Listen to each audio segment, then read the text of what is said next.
And you're increasingly aware of your own mortality, aren't you? Yes, you are. Most definitely. Actually, I spend a fair bit of time thinking about how many years I've got in front of me. You know, there's a lot less than's been before me. So. Without being too depressive, it's just we're probably sort of halfway, I guess, through our lives. I would say. I wish. Statistically, that's. I'm not quite sure what the world would look like if I'm only halfway in another 50 years. No, that's another thing. It's sort of. That's a really a good topic for debate, because I am Isn't also it? because Anton is always asking me, don't you want to be alive in 100 years? I say, I'm not sure. I'm not really sure.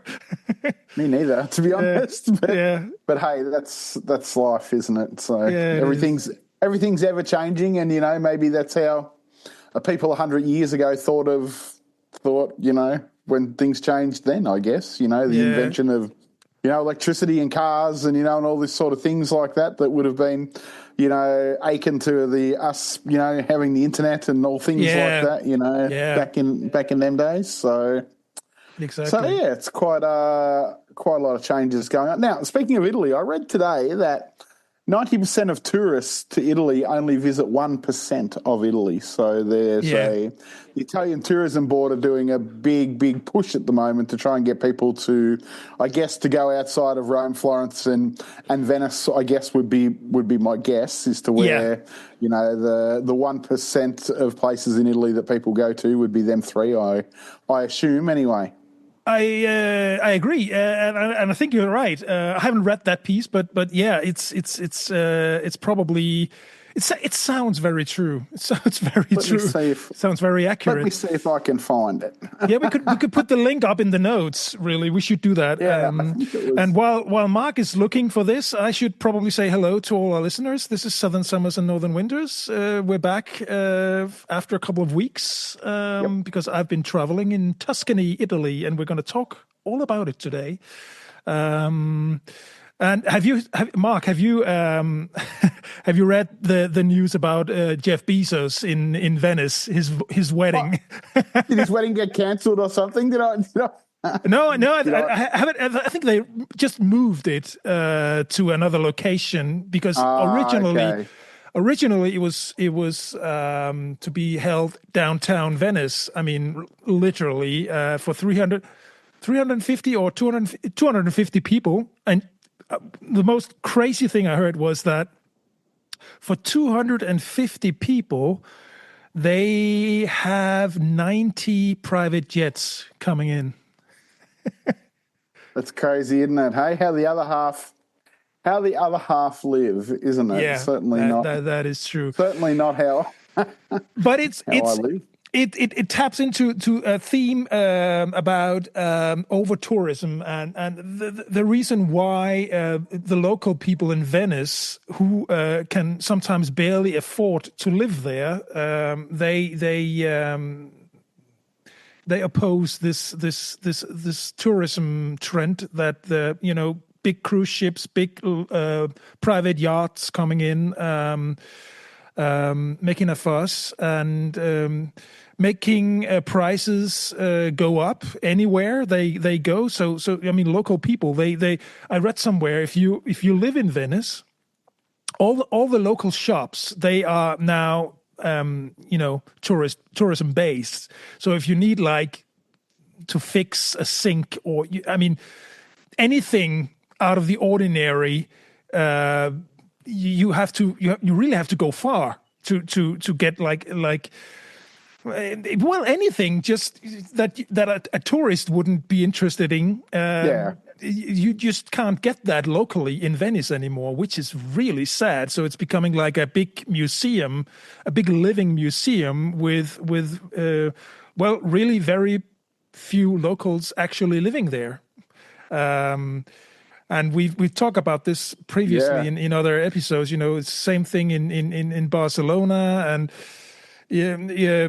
Florence is another. I think Florence, because the Tuscans, they are really they're tough people, and they insist on some local folklore. But yeah, it's a thing.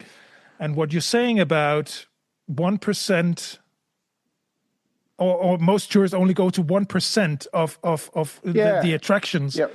Yeah, Yep. Most travellers just see 1% of Italy. It says. yeah, yeah. But yeah, so it's Yeah, yeah, but and Tuscany, where I just was, it's yep, one of the highlights of Italy.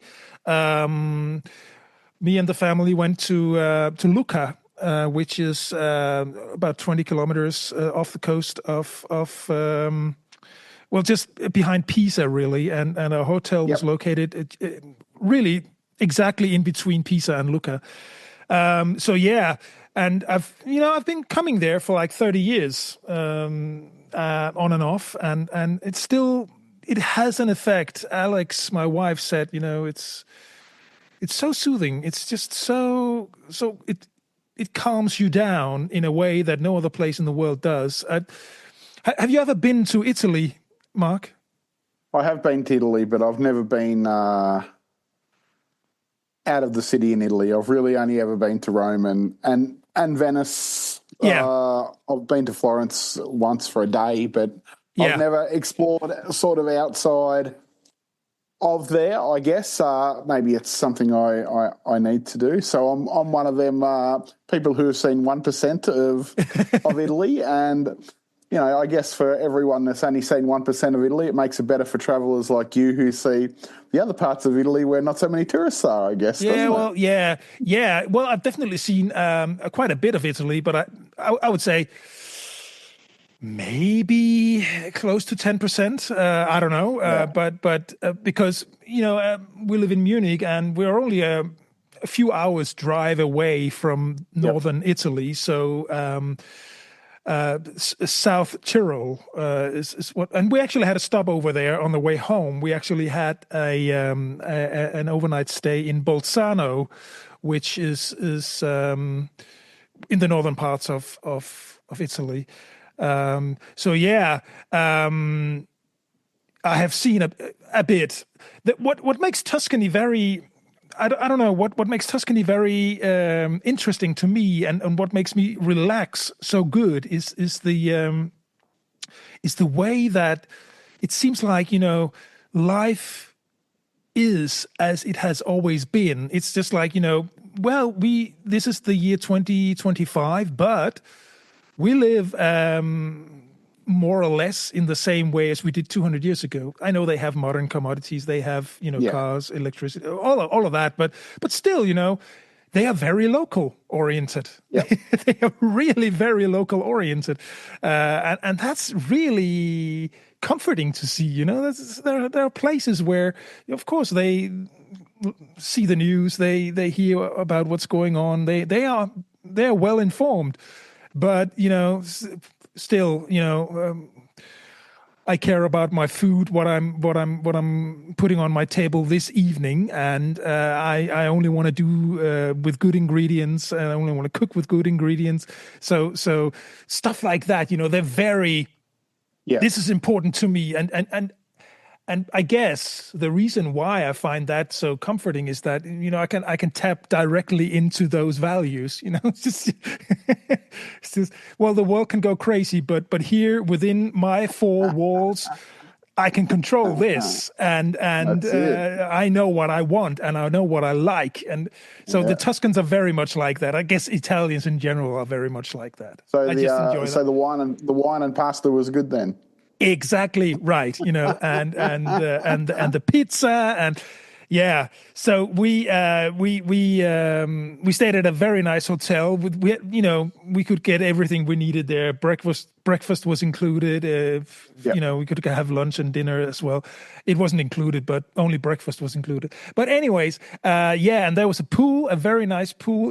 It's an old Renaissance villa, dating back to the 14th or 1500 century. Was it swimming weather? Like, was it warm Yeah, enough? yeah, yeah, yeah, I mean, yeah, I know yeah, it's yeah. yeah, We yeah. had like 30, 32 degrees Celsius, and Ooh, in the those hot and balmy afternoons we spent at the Excellent. pool. Yeah. Very Because there's nice. another thing, they have the siesta between 1 and 3. All shops close, so you really don't need to go into any village or city center because it's all closed. I They don't love care. They that. don't care. That's gold, isn't it? Yeah, it is. I want to bring that in Australia. I could do with a sleep every afternoon between 1 and 3. It's good That'd be for you. quite nice, I Yeah, think. yeah. Yeah. And then It would the be. shops are open until 8, but the shops are open until 8 here anyway in Munich. So I mean, but without the break, the only siesta places you can go here is if you go any public office, any doctor's office, and they have their Mittagspause, their breaks at lunch. But apart from that, all normal shops are open, all Yeah. restaurants are open. So yeah, it's Everything's opened. That's for sure. yeah, yeah. So one thing I noticed while we were in Italy was that, and I chatted to you about it while I was there, because we went to a couple of local restaurants, and in those local restaurants, obviously family is a big thing in Italy, and they came in with, maybe 2 couples, 3 couples, and then they had like Yep. altogether 8, 10 kids. And a couple of times they even had, it was in a couple of pizzerias, they had like children's birthday gatherings. Yep.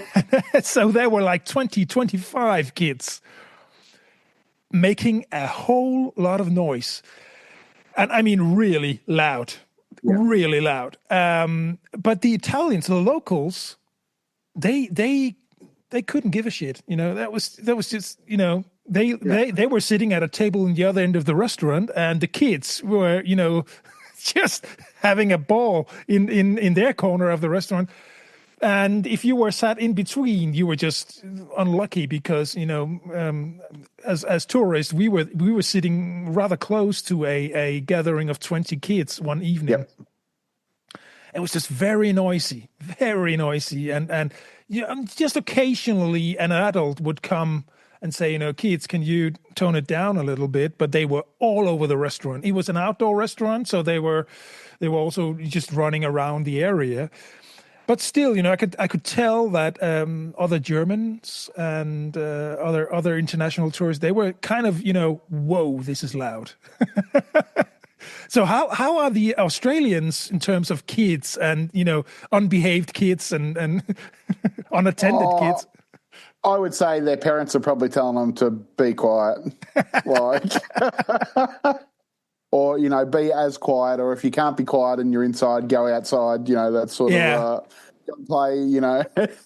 But yeah, so would we in Germany. And I was just, Yeah, I was surprised because, and then I started thinking, well, maybe we are just too uptight. I don't know. It's just the possibly. Italians. Yeah. I guess it probably also depends on the setting. I guess like Yeah. a pizza seems fairly casual, so I would suggest that a lot of families probably go to eat pizza and Oh things yeah, like yeah, that. Like, yeah, I guess yeah, probably different if it's in like a fancy dining restaurant or something like that. Then you would. Then you'd definitely be well, you shouldn't probably bring kids to a fancy dining experience anyway, I guess, No. because I guess I would scale it on the more money you pay, the more you would expect. So if I was in a fancy dining restaurant and I was paying, I don't know what a deer meal is these days, for me in Australia, couple $100, to go out for the night Yeah, or something like yeah. that for a meal, an entree, and a couple of wines or something like that. Well, then I would be expecting Peace and quiet. the atmosphere to match the price. Yeah. But if I was just going to buy a $20 pizza and a bottle of Coke or something like that, then you go, well, okay, it's that's what it is, and Yeah. we used to take our kids to places that were cheaper and things like that because that's what kids like. So I guess, Yeah. you've got to read the room and read the situation. I guess you can't be going to a Exactly right. pizzeria and Yeah. expect, That's a good rule of thumb. expecting, Yeah. Really. right. I agree I think, completely. Yeah. I agree. read the It's room. it's we went to a more expensive restaurant one evening Yeah. as well, and it was quiet and nice, and white tablecloth and all of that. But Yeah. Yeah, but it's just it was really a spur of the moment thing because one restaurant we had that's another story to tell because we asked our one evening we went to one of the near restaurants near our hotel in the countryside and they were fully booked. They said, although I couldn't see any other guests. I said, okay. Then we said to our hotel, can you make a reservation for tomorrow night? And he said, yeah, sure, I can. And I asked him later that evening, he said, yeah, well, sure, they confirmed. I called them and they confirmed you can come tomorrow at 7:30. Fine. So we went there the day after at 7:30 and they said, no, we're fully booked. Still no other guests, I said, well, our hotel called and made the reservation. Yeah, which hotel? And I told them the hotel name. And he said, yeah, well, they called, but we told them we have no room for you. We have no table for you. I said, that's odd. And so, but I could tell, there was nothing to do. I was like, okay. And so we went to another restaurant across the street and had that fancy white tablecloth thing. And it was nice and good. A little overpriced maybe, but yeah, it was fine. But then I said to the hotel when I got back, it's the same guy in the reception. Is they couldn't confirm that you had called them. I believe you did. I actually believe you more than I believe the restaurant. Yeah. And he said that's really odd, But yeah, so I didn't pursue it any further. But yeah, there are places where they don't really care. I mean, if they don't, I guess they don't like the way you look or the way you ask. Yeah, do you think it was because you're a tourist, you're foreigners? I wonder. Probably could be that. Yeah, we just came in, It says, well, big signs on the street and everything, but yeah. So yeah, I couldn't do any other thing than just write them a bad review on Google. It's just that'll fix them for sure. Yeah, but what can I do? This is I didn't eat there. Yeah. I didn't, but they didn't even. I mean, that'll fix them. Businesses hate bad reviews on Google. This is a personal experience with the restaurant, with the facilities. Yeah, for sure. And although I didn't eat there, I wrote something about along the lines. They didn't even try to accommodate us. Yeah. They didn't even. I mean, they were really not forthcoming. Obviously, they could have said, how you're three people. We can have a table for you for the next 1.5 hours, and I would have said, fine, we're gone by then. It's but they didn't even try that. I actually think in general that customer service is a bit of a dying art these days. I think especially with younger people because they don't talk to people, so everything's done, on the phone, with text messages, and they have no art of conversation, I guess, sometimes. No. And like you get served by some young people and they don't even smile, or they actually really look like they're not enjoying their lives and things like this. And I often feel you shouldn't be serving people, or you shouldn't be in that field if you can't. You need to. Yeah, you're the coalface for this business. Basically, and if you can't put on a smile or just be polite, it's like. Or even just eye contact. I mean, that's another thing. I mean, if I were a hotel manager, I would say, at least make eye contact with a guest and be forthcoming and smile. That's what we expect, Well, that can really make or break your stay. Like, me and Rebecca had a discussion about this the other week about. We went and stayed at Hilton. I probably told you about that, and like we were discussing, what's the difference between like say 5-star and possibly 2 to 3-star, which is what we normally stay in, and the staff are really the difference when it comes down to it, because a bed is a bed in most hotels. They're generally comfortable. Your room's got a shower. Some might have a bit better furniture in it, or the decor might be a little bit newer, but in reality, a hotel room is fairly standardised. You're going to have a bed, a shower, a TV, a small fridge somewhere along the line. So what really makes makes it worth you spending an extra, $200 a night. Well, the difference is the staff, because the staff in 5-star are all smiles, all happy, all are you okay? Do you need anything? What can we get you? Where are you going? Exactly what can I right. help you with?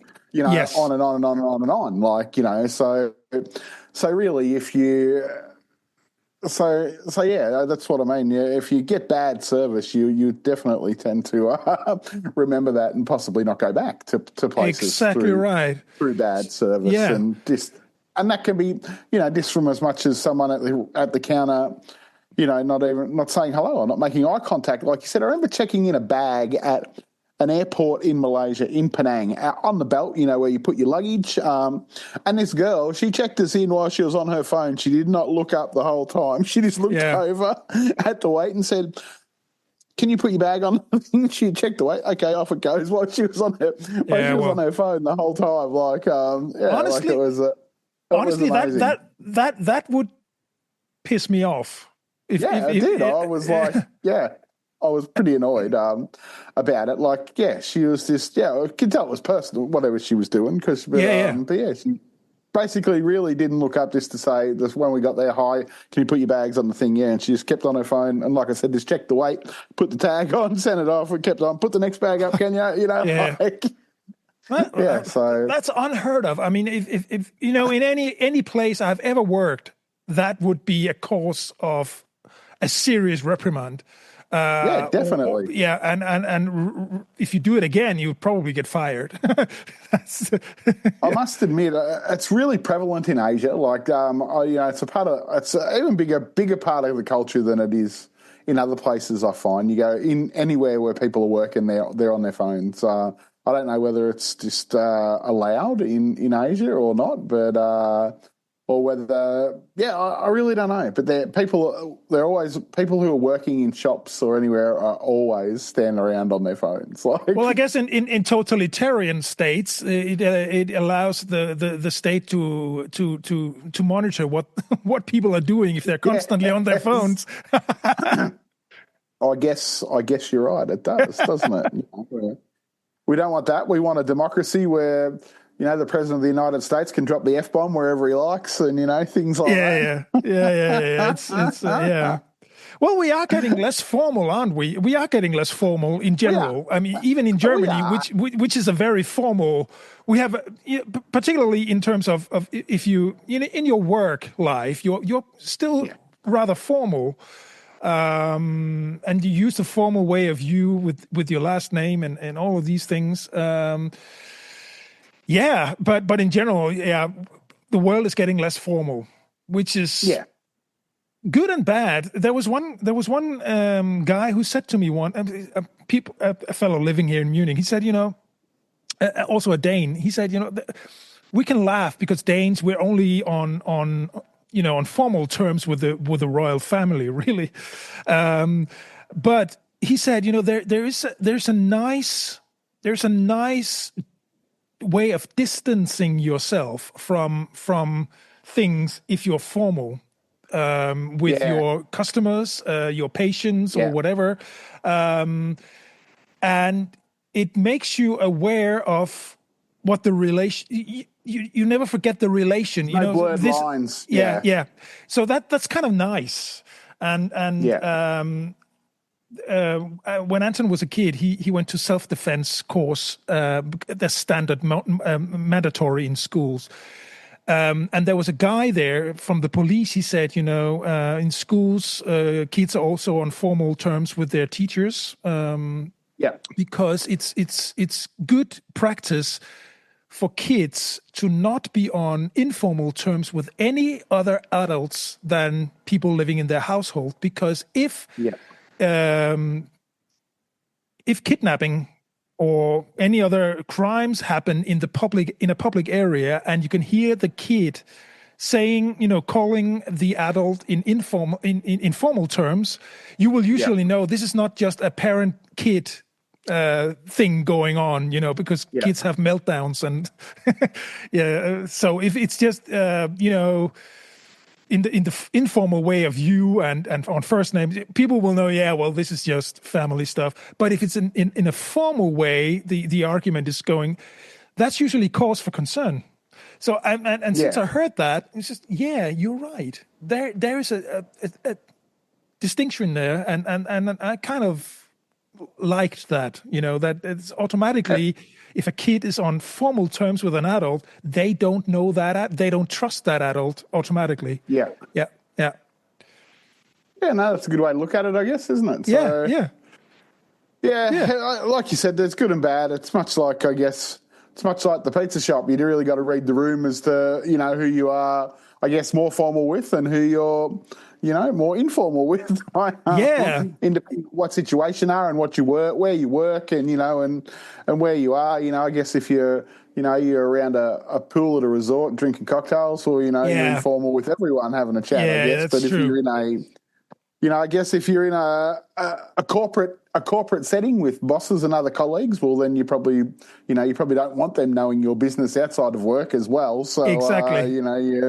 you need to find that line between what's appropriate and what's not. I guess I had a disability client who lives straight over the road from our house here for 8 years that I worked with, and I'd walk over the road to go to work at his house, but never once did he come across the road here just to visit for the sake of visiting. So he sort of knew where the line was. He'd come and knock on my door if someone else didn't turn up for work or there was a problem, Okay, and that was okay because, even though I wasn't at work, it was still within the scope of work. There was no just coming over to, have a chat or say, No. I don't know, have a smoke or, anything like that. So that was and that was an invisible line. Like I never actually said not to, but I never said to, there was never any encouragement to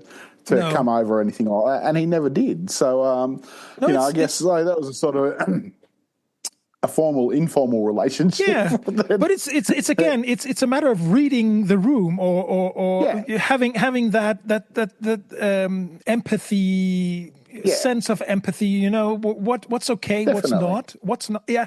So I guess if but you and I both, we work with people. I've been in sales and marketing for decades, and you work with people too. So it's. I guess life experience as well is just something, you just learn what's okay and what's not okay here. Unless you travel to completely different cultures. I mean, that can be, I wouldn't always know the code in China, for instance. There are different codes to what you can do around a table. And so, yeah. In that retrospect, though, you can't really be held to high expectations if you're not there. And I know it's easy to judge people and I do it in Australia. I go, bloody hell, what are they doing? They're friggin' tourists.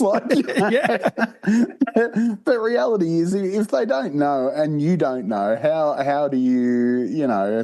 There's got to be some form of ignorance, or no, you've got not ignorance, not from them, but from the Chinese, say what you said. If you went to China and you did something wrong, there's got to be a form of leeway where they go, well, obviously, or we go or you go. We didn't know. If we had have known, we won't do it again. That's that sort of thing. But there's you can't also know everything about every country. No, obviously not. But there's also, I think we've both seen the type of tourists. Going early in the morning down to the pool, blocking all the sunbeds with their towels, and littering all over. There are certain countries where, well, obviously they haven't been used to traveling for that many years, and all of a sudden they've become wealthy and they can travel internationally. They don't behave really well, and they're not very well. I'm talking about Russians. Yeah, I was wondering how long it would take you to guess. I would have said Americans, but you said only just wealthy lately. So, well, no. you can also find Americans, but they're not to the same extent No. unbehaved because they're Yeah. just loud. They're just Now, they yeah, that's yeah they, it. and I think they're probably uninformed about things as well. But Yeah. the You don't Russians, need you don't need kids in a restaurant if you've got a table full of Americans, because they'll be louder than the 20 kids that are sitting there. That's exactly, for sure. exactly. Yeah. They have a certain. We saw them in Tuscany. They like to go to Tuscany. And Anton, my son, and I, we said there's something because he said, "What is it about the Americans? Why is it that you can always hear them? There's something probably about a frequency that they, with their throat, they can produce a certain frequency where it just penetrates everything." It just grinds on you. Yeah, it does. No disrespect to Americans, but No, not at all. it's very hard not to hear them. Most definitely. Yeah, I don't know why it is, but I tend to believe it's something about the frequency Yeah. of which they produce their syllables or something like that. It's just. But yeah, no. Back to the Russians. We went to we were in Thailand once and walking down Yeah. a beach promenade, and always a lot littered, a lot of people there. And it was one evening, and there was a Russian family strolling in front of us, and the kid had just gotten like a water bazooka or something like that, and he ripped it out of the plastic and just threw the plastic over his shoulder onto the sidewalk. And I said, excuse me, you dropped something. And they just pretended they didn't understand what I said, Yeah. So I ended up, picking it up. And there was literally a trash can right there. Yeah. But they didn't care. So that's just rude. That's just I hear you. Yeah. Even in Russia, that wouldn't be allowed. They are come rude. on. Yeah. It's just, I was on a plane between Guangzhou in China and Bangkok earlier this year, and the plane was pretty much, I think, full of Russians. They had a connecting flight from Moscow into Guangzhou in China that was going on to Bangkok, and yeah, it was a challenge to say the least, especially ones that had kids that didn't want to tell their kids not to kick the seats in front of them or things like that. And were pretty much just acting ignorant to everything that was going on that their kids were doing. Do you think they do it intentionally? Do you think or is it just a lack of interest in any other person than themselves? I can't grasp my head around it, to be honest. Why would you?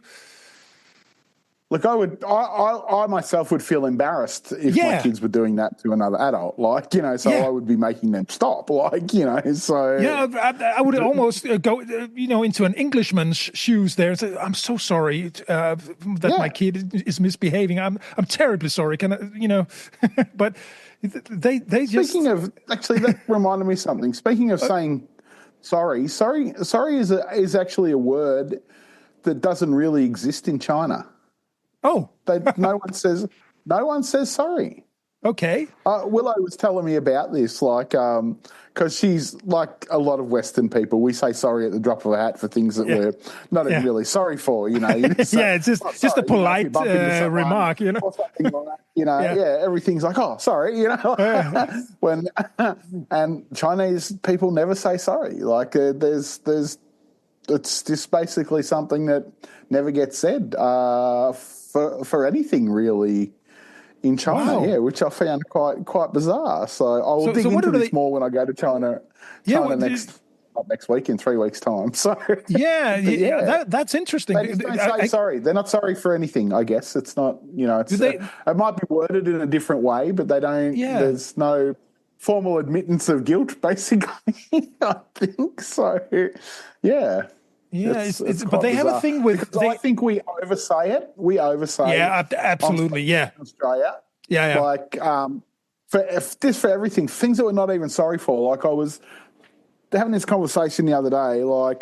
You might be in the supermarket and you're just on the shelf and you're looking at something on that shelf in front of you, but there's someone behind you waiting to look at it. And your first thing you'll do is you'll turn around and you'll say, "Oh, I'm sorry," and try and move. So they can see, and you go, "Well, it's not really something to be sorry for because, I'm trying to get something. I'm not standing in my road. I'm not standing in your road, out of malice or anything like that. No.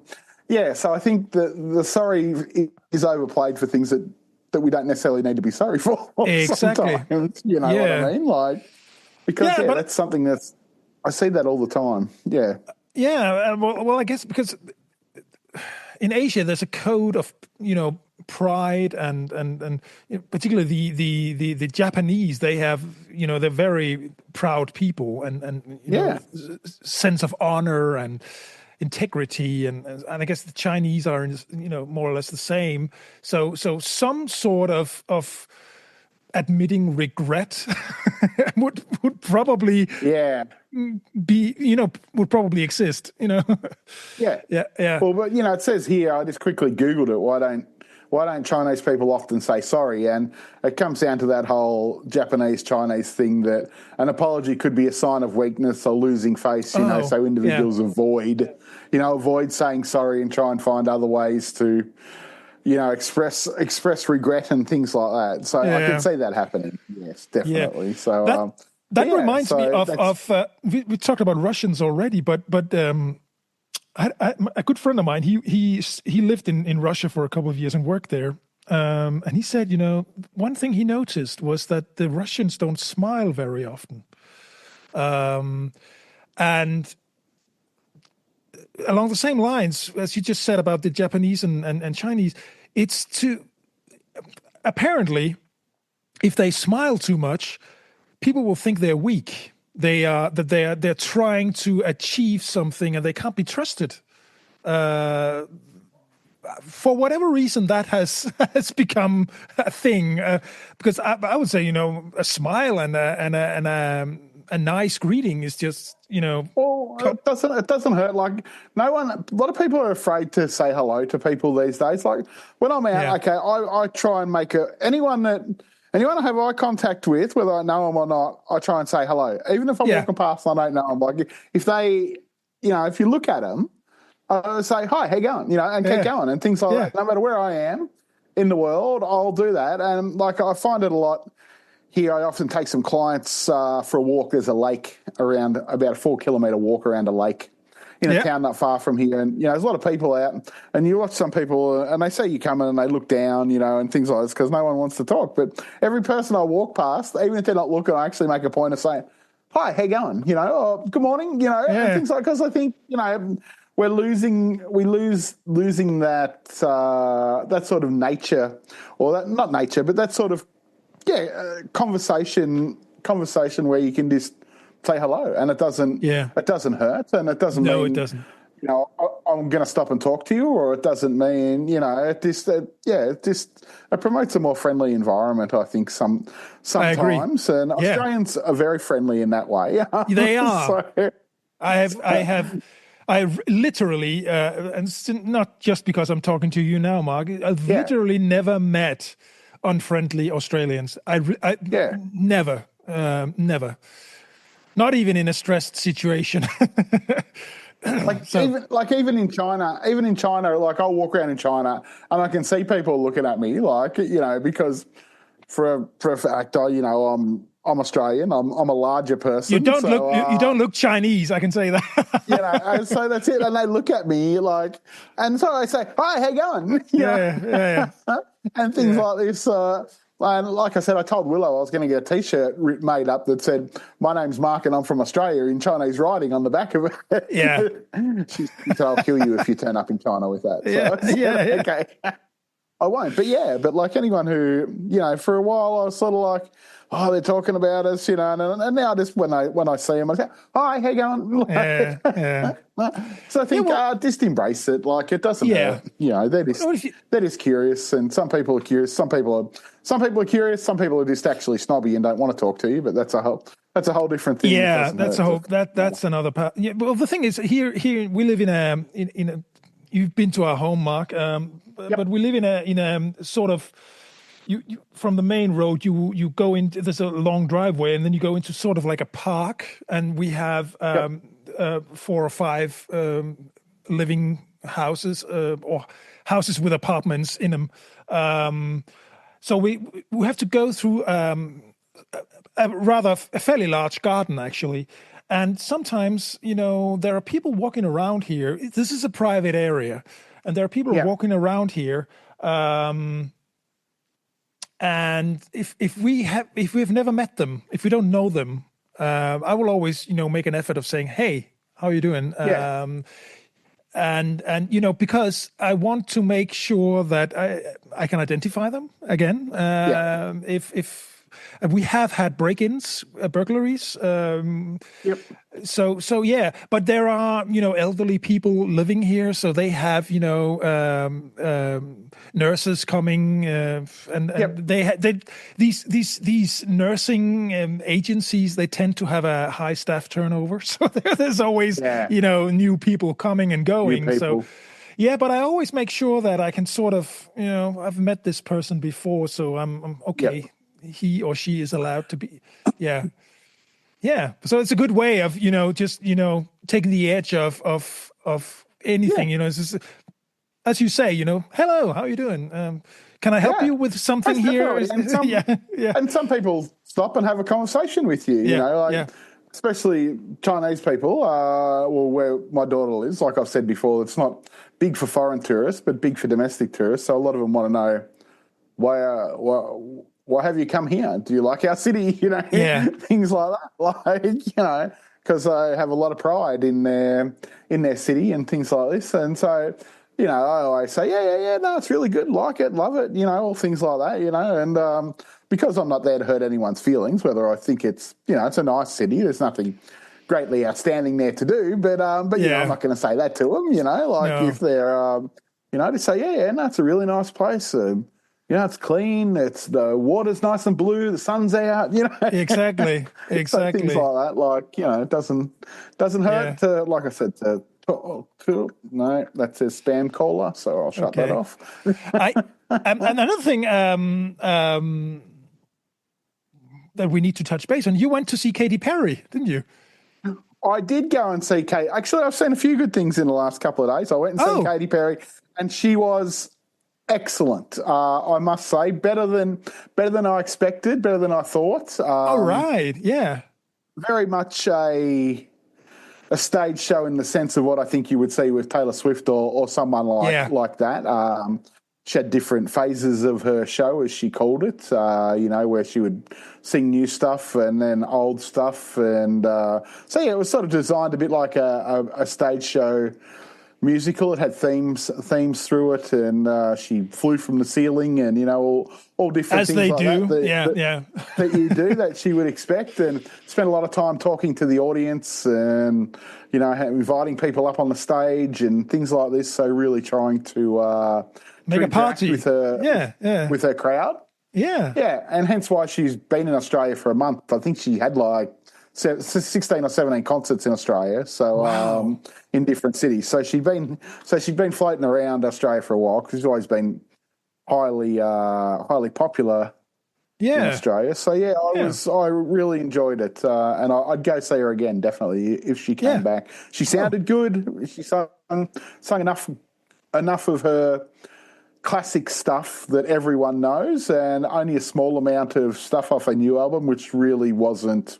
Well, probably her last two albums, really, no one knows too much because they haven't really No. been all that popular. So actually, it was quite funny. She sang a couple of songs in a row that must have been off her new album, and the crowd were in a bit of a lull. There wasn't much going on because I don't think anyone really knew.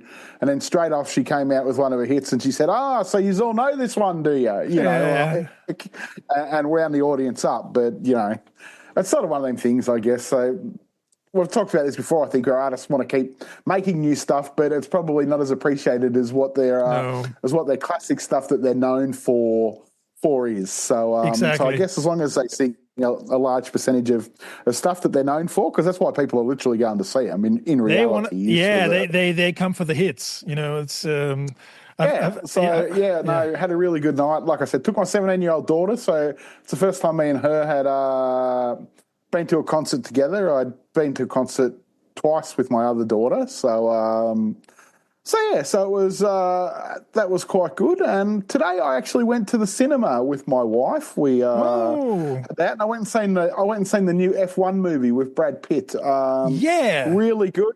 Quite enjoyed it. If you dislike a good old fashioned sort of action sports movie that Jerry Bruckheimer is known for, where you can pretty much tell what's going to happen. The underdog's going to win a race, Of course, and yes, yeah. but the effects were fantastic. The movie was really good, and I found it really good. So I quite liked that. So if anyone's looking for something to see, the F1 movie is certainly worth seeing. Another thing, I tossed and turned. AC/DC tickets went on sale in Australia yesterday. I've seen them 3 times. They're probably in my top 5 favourite bands. I hummed, I hard, and in the end I didn't buy tickets because they look really, really old. And I'm old too, but I've seen them a couple of times in their heyday, like 25 years ago, and so and I sort of tossed and turned about whether I actually preferred to have remembered them back in them days, or I wanted to remember them all old and grey, where their voice is possibly fading from what it once was. Not to say that deterred many other people, because they sold out the MCG, which holds 90,000 people, in about 4 hours in Melbourne. Wow. So, and they released a second concert there, so they're probably going to sell 180,000 tickets in Melbourne over 2 nights. So they're still as popular as ever in this part of the world. So but I think there's still tickets available for the second concert up in the bleachers about 500 metres from the stage. So I might still jump on next week and get some. I don't know yet. Yes, it's a thing about our old heroes in music. They first of all, they don't make music superstars like they used to do. I mean, no, it's all they make them, but it's all manufactured nowadays. It's all very, very methodically calculated and it's just So and the thing is, you don't make money as a music artist. You don't make money on streaming anymore either. So the reason why they keep coming out on tour, they have to sell concert tickets to make a living. So it's the reason why. Well, Paul McCartney probably could live the rest of his days without making much money. Because he got royalties coming in from everything, and he's probably earned enough already.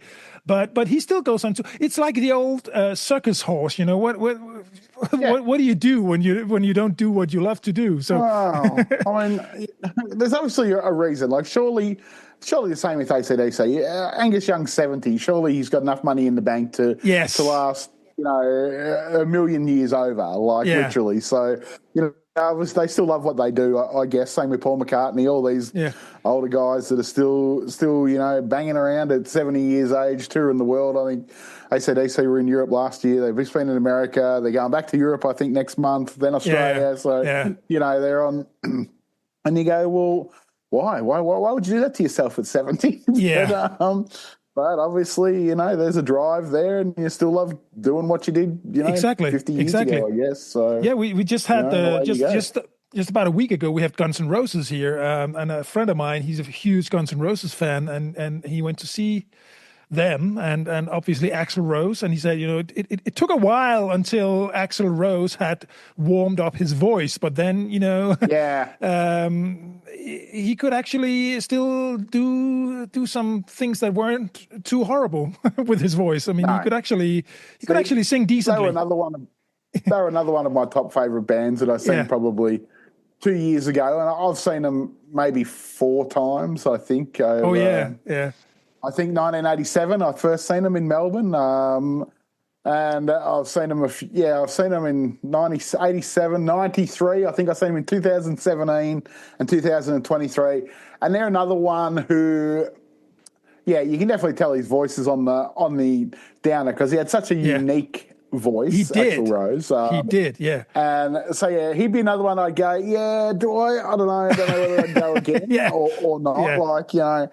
But he also played at the MCG, and I don't think, which is where AC/DC are playing, and I don't think it's a really great venue because it's so big. Like, you've got to have your speaker set up really, really right. And the night I seen Guns N' Roses, I don't think they had their setup really well. Like, they didn't sound all that flash from the back. But I spoke to people who were on the ground near the stage, and they reckon they sounded fantastic. But from the back, we were probably 200 metres away or so from the stage. I thought they sounded pretty average from the back of the stadium. So I don't know whether that was to do with the mix that they had going with their speaker setups and things like that. But it wasn't all that great from the back.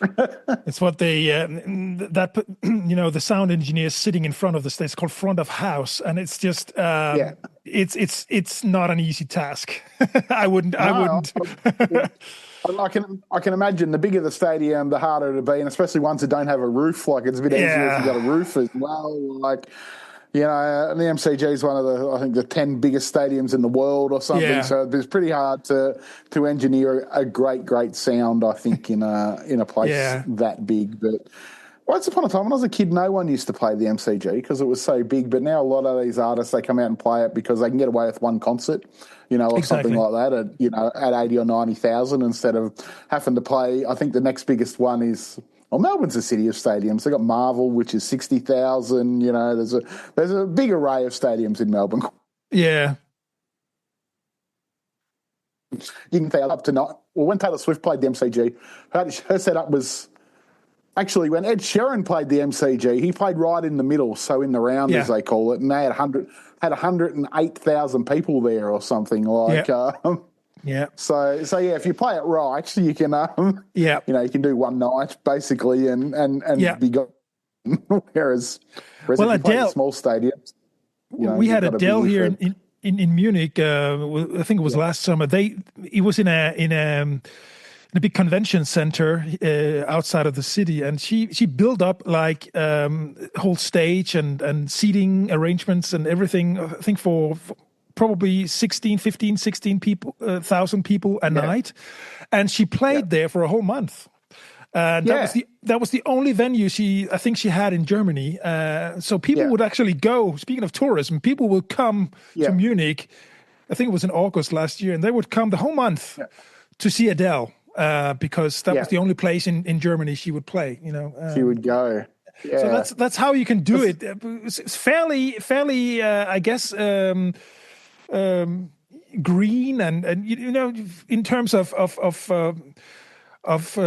sustainability and all that. That's probably a good way to do it. Yeah. It's a bit like that in Australia. Like, most bands come and they only ever play the East Coast, Brisbane, Melbourne, Sydney, and Perth and Adelaide tend to get left out, and even sometimes New Zealand. So a lot of New Zealanders fly in, because it's only, as we've spoken about, it's only 3 hours away. It's closer to fly from New Zealand to Melbourne than it is from Perth to Melbourne, and things like that. Exactly. I did see AC/DC are going all around Australia though, which is impressive. They're going to Adelaide and Perth. But I say Katy Perry, she wasn't going to go to Adelaide, and then the government, the Premier of South Australia actually up and said, "You're going everywhere else. You reckon you could come to Adelaide?" So how about New Zealand? A couple of concerts. Is she going to? I think she's off to New Zealand after this. So okay, which is quite good. So so it's good to see big artists come out. Sometimes some don't come to Australia because they all reckon we're so far away. But mate, if you've got a private jet and you can sleep, I don't know what the issue is. I'd love to fly on a private jet from America or Europe to Australia. That would be quite fine. Like, some really notable ones, like Madonna's only ever played in Australia once. Like, not that she's big now, but back in the day, like when she was big, she only ever came to Australia once, I think. Wow. Michael Jackson only ever came to Australia twice, I think. So, like some really big acts. There's a whole logistical point of the whole logistics is a massive undertaking. So it's but that would make you think that you would play more concerts. Like, if you have to fly all that way with everything, why wouldn't you stay longer? I think Metallica are in town in November, and they came out and just released 3 concerts and said that's it.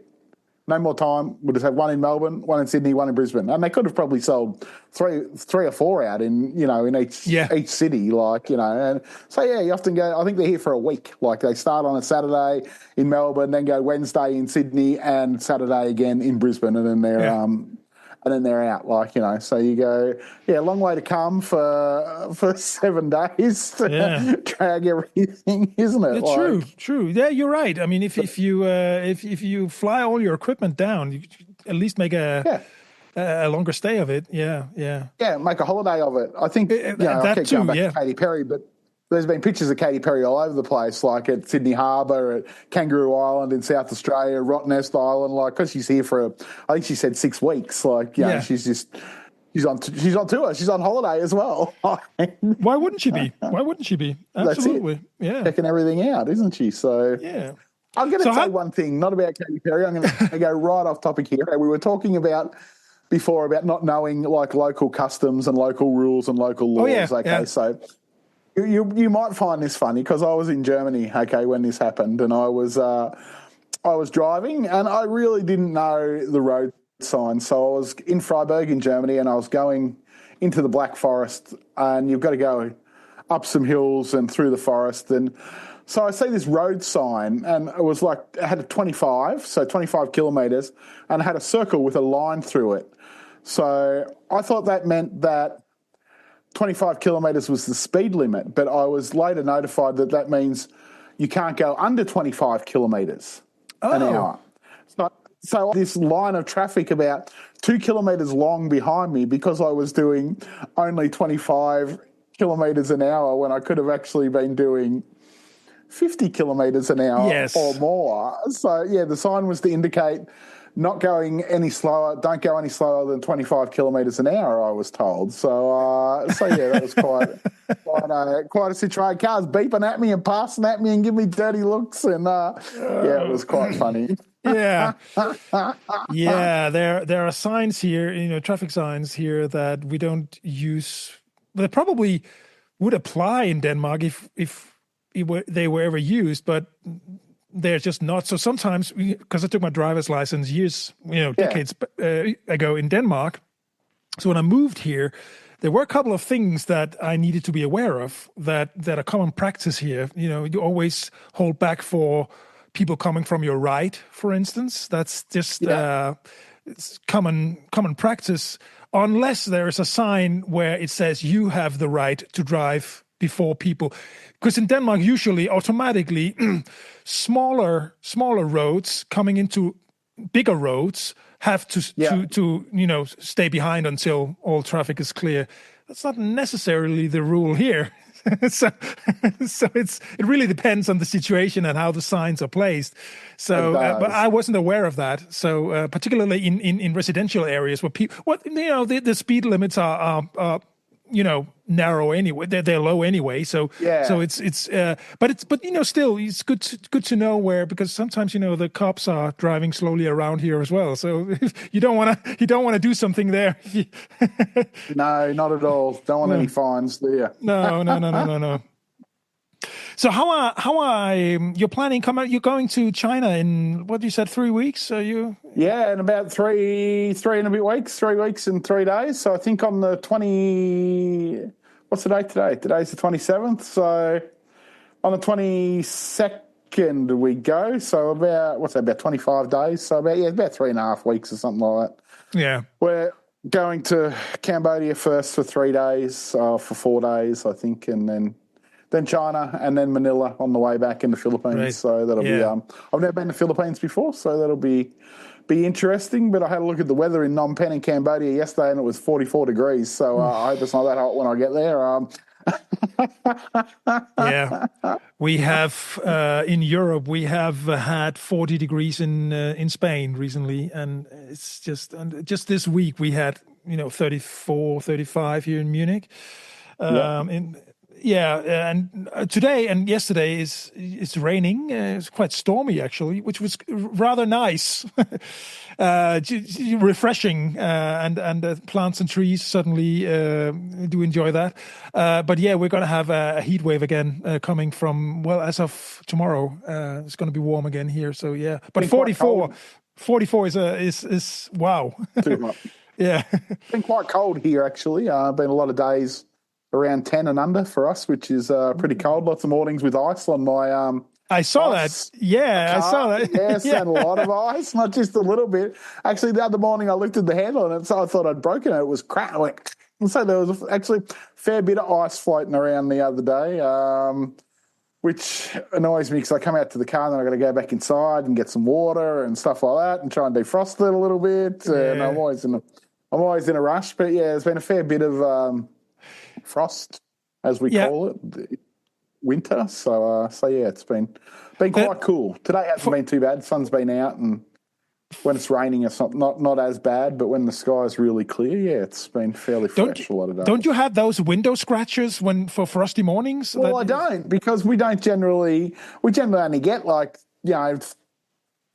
half a dozen, 6 to 10, per winter. So I don't actually have one in the car. Normally, I just get the hose because I park in the driveway and I've got a hose next to it, so I just turn the hose on and turn the windscreen wipers on and get outside and spray the hose and have the heater on the inside of the window going. So and it eventually fogs away in not too long, hopefully. But yeah, in Europe you can't do that. You can't do that because on frosty mornings you certainly can't spray water on your car because it will just freeze. It's just so we have this Viper fluid, for the windshield, and that is usually protected down to minus 25 degrees. Okay. So you can actually what you should do is first scratch with, physically scratch the frost away. With the plastic scraper. Yeah, and if you, exactly. And if your Vipers, they are, stuck, in order not to ruin them, because the rubber and everything can get torn if you use them without removing all the frost. What you can do then is just use the Viper fluid and because that will defrost. It's like defrosting an airplane, really. So that's the way to do it. That's interesting. I had never seen that before until we were actually once again in China. Last time we were in China, we were leaving on a really cold morning and they were spraying stuff all over the plane wings and trying to defrost it and stuff. Yeah, it was quite a unique experience to see that. So I was once I was leaving it was Chicago O'Hare, and it was really in a winter storm, and I was afraid that we would not get out, and they were defrosting, and then they took off out to the runway, and the snow was falling so heavily that they needed another defroster out on the runway to quickly do an extra defrosting, and then the plane could take off. But it was like, I think the captain even said, if this defrosting does not work, we have to stay. So and I wanted to go home. I bet you did. Yeah. So, Mark, it's been another way over an hour now. Hour, yep. We had another good time. So I will. We will upload this, and I guess we'll have another recording in about next week, next Friday, maybe. Yeah, yes, we certainly will. Yeah. So we can talk a couple of times more before you leave, I guess. Most definitely. Yeah. Well, you've been listening to Southern Summers and Northern Winters. Don't forget to look us up online, because there's a website, there's so we're there, and do drop us hints and tips and questions if you have any. So we'll be back soon. Have a great week. Definitely. We'll talk to you soon. It was good to talk to you all, and we'll talk to you again. Bye. Yeah, bye.